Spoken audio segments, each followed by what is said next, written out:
আসসালামু আলাইকুম রহমতুল্লাহি বারকাতুহু আলহামদুলিল্লাহি ওয়াহদাহু লা শারীকা লাহু ওয়াসসালাতু ওয়াসসালামু আলা মান লা নাবিয়্যা বাদা। সুপ্রিয় দর্শক শ্রোতারা, আল্লাহ রাব্বুল আলামিন যা কিছু সৃষ্টি করেছেন প্রত্যেকটা সৃষ্টি জগতের মধ্যে এক একটা হিকমত রয়েছে।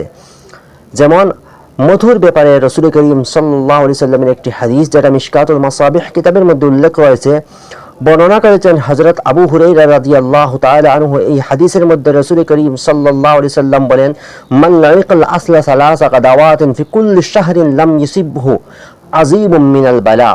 নবী করিম সাল্লাল্লাহু আলাইহি সাল্লাম বলেন, যে ব্যক্তি প্রত্যেক মাসে 3 চামচ অর্থাৎ 3 চামচ মধু সেবন করবে, মধু পান করবে, সেই ব্যক্তিকে কোনো বড় ধরনের অসুখ তাহাকে ছুঁতে পারবে না, কোনো বড় ধরনের অসুখ তাহার হবে না, আল্লাহ রাসূল বলেছেন। তদ্রূপভাবে আরেকটি হাদিস রয়েছে, আলাইকুম বিশফাইন আল আসলা ওয়াল কুরআন।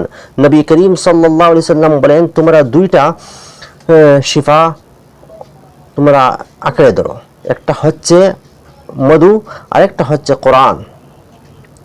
সুতরাং রাসূল করিম সাল্লাল্লাহু আলাইহি সাল্লাম বলেছেন, প্রত্যেক মাসে যদি কোনো ব্যক্তি 3 চামচ মধু সেবন করে থাকে, তাহলে তাহাকে কোনো বড় ধরনের অসুখ তাহার হবে না। এটা আল্লাহ রাসূল সাল্লাল্লাহু আলাইহি সাল্লামের কথা মিথ্যা হবে না। দেখেন, আল্লাহর প্রত্যেক সৃষ্টি জগতের মধ্যে হিকমত রয়েছে। হতে পারে আমাদের একটু বুঝার কম রয়েছে, আমাদের একটু বুঝ কম রয়েছে, এটা হতে পারে, কিন্তু আল্লাহ রাব্বুল আলামিন যা সৃষ্টি করেছেন প্রত্যেকটা সৃষ্টি জগতের মধ্যে এক একটা হিকমত রয়েছে। যেমন মধুর ব্যাপারে রাসূল করিম সাল্লাল্লাহু আলাইহি সাল্লাম বলেছেন।